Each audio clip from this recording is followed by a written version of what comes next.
નમસ્કાર દર્શક મિત્રો, હું છું પરમાર નિશા. તમે જોઈ રહ્યા છો લોકસામના ન્યૂઝ. તો જોઈએ આજના સમાચાર અમરેલી તેમાં રિપોર્ટર દિનેશ ધરત.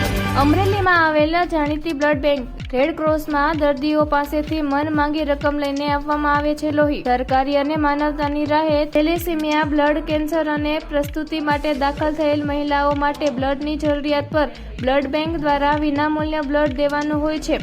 પરંતુ Amreli red cross blood bank દ્વારા ₹300 થી લઈને ₹1000 સુધીનો ચાર્જ લઈને આપી રહ્યા છે. શું આ અમરેલી જિલ્લા આરોગ્ય તંત્રને આ ગેરરીતિની જાણ નથી? શું આરોગ્ય તંત્ર આ બાબત કોઈ પગલાં ભરશે?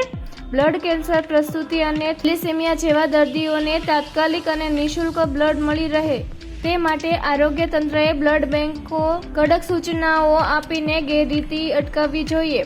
અમારા મીડિયાના રિપોર્ટરને ધ્યાનમાં આવતા બ્લડ કેન્સરના દર્દીએ બ્લડ બેંકમાં આપેલ પૈસા પરત કરાવ્યા હતા.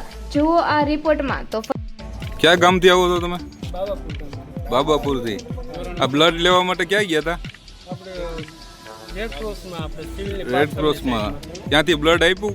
નહીં, બ્લડની મારે જરૂરિયાત નથી ને એટલા માટે મેં કેન્સલ કરાવ્યું હતું. તો પણ એને મારી પાસેથી ₹300 લીધા. કેટલા રૂપિયા ચાર્જ લીધો? ₹300 ચાર્જ લીધો. હા, મેં આપી દીધા એમને.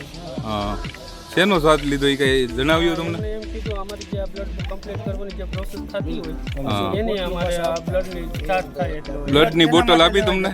બ્લડ કેના માટે લેવા ગયા હતા? તોય ચાર્જ લીધો એમનો? બ્લડ કેના માટે લેવા ગયા હતા? કેન્સર છે મારા શાળાને, એના માટે હું બ્લડ અહીંયા લેવા ગયો હતો. એટલે મારે જરૂરિયાત નથી એટલે મેં ફરી વાર એમ કીધું મારે જરૂરિયાત નથી એટલે કે તો તમારે ₹300 જે અમારી આ પ્રોસેસ થાય બ્લડ કમ્પ્લીટ કરવાની. તમે ડોનર ક્યાં આપ્યા? સિવિલમાં આપ્યા? હા, સિવિલમાં આવ્યા ઉપર જ આપ્યા. વાંધો. તમે ડોનર સિવિલમાં આપ્યા અને ચાર્જ રેડ ક્રોસમાં લીધો? વાંધો. તમારું નામ? કિશોરભાઈ મેઘજીભાઈ રાઠોડ. હા. ગામ તોરી, જિલ્લો અમરેલી, કુકાવ તાલુકો. અહીંયા 8 વર્ષનો બાબુ છે મારો. થેલેસેમિયા નામનો એને રોગ છે. હું 8 વર્ષથી આ અમરેલી સિવિલમાં એમની ટ્રીટમેન્ટ સારવાર લઉં છું, બ્લડ ચડાવું છું. આજે અહીંયા અમરેલી સિવિલની અંદર મને બ્લડ ઓ પોઝિટિવ નથી એમ કહેવામાં આવ્યું. પછી એક ભાઈ આવ્યા મારી સાથે અને રેડક્રોસ બ્લડ બેંક છે ત્યાં અમે ગયા એ ભાઈ સાથે. અને એ રેડક્રોસ બ્લડ બેંકવાળા સાહેબે એમ કીધું કે ભાઈ ₹1000 થશે ઓ પોઝિટિવનું. પછી એમને મેં મારી થેલેસેમિયાની બુક બતાવી સિવિલની, તો એણે એમ કીધું કે ભાઈ એ અહીંયા કાંઈ નહીં ચાલે, ₹1000 આપો તો જ તમને બ્લડ મળશે. પછી મેં મારા બાબાને ₹1000 આપી અને બ્લડ લીધો ત્યાંથી અને અત્યારે બ્લડ ચાલુ છે ચડાવવાનું.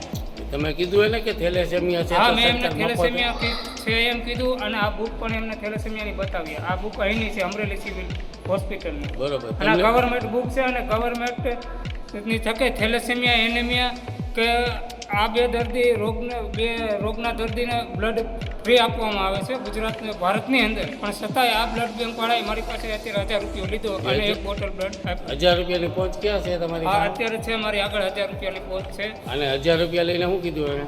₹1000 લઈને એમ કીધું કે હવે તમે બ્લડ જમા કરાવી જાજો એક બોટલ, ત્યારે તમને ₹200 પરત મળશે. ₹800 તો તમારે ભરવાના રહેશે. અને આ એમની બુક છે સિવિલ હોસ્પિટલ અમરેલી. બરાબર છે.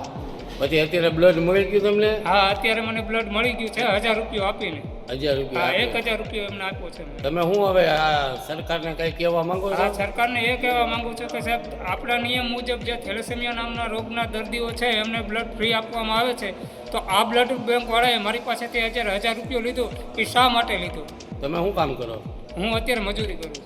બરાબર. તમે સિવિલ હોસ્પિટલની બ્લડ બેંકમાં ગયા હતા તો શું કીધું? હા, ત્યાં મને એમ કીધું કે અત્યારે ઓ પોઝિટિવ બ્લડ અહીંયા છે નહીં. પછી ના છૂટકે મારા બાબાને બ્લડ ચડાવવાનું હતું એટલે એક ભાઈ મારી સાથે આવ્યા અને રેડ ક્રોસ બ્લડ બેંકમાં ગયા. તેણે કીધું કે ઓ પોઝિટિવ બ્લડના ₹1000 થશે. પછી મેં એમને વિનંતી કરી કે સાહેબ, હું થેલેસેમિયા નામનો મારા છોકરાને રોગ છે અને હું અહીંયા હર વખતે ચડાવું છું અમરેલી સિવિલમાં. એમને મેં બુક બતાવી તોય છતાંય એમણે એમ કીધું કે ભાઈ ₹1000 તો થશે તો જ બ્લડ મળશે. ના છૂટકે મારે બ્લડ લેવું પડ્યું ₹1000 દઈને. ઓકે. અત્યારે તમારો છોકરો ક્યાં દાખલ છે? અત્યારે સિવિલ હોસ્પિટલમાં, નવી બિલ્ડિંગ, 3જા માળે. બરાબર. ઓકે. ફરી મળીશું એક નવા સમાચાર સાથે. ત્યાં સુધી જોતા રહો લોકસામના ન્યૂઝ.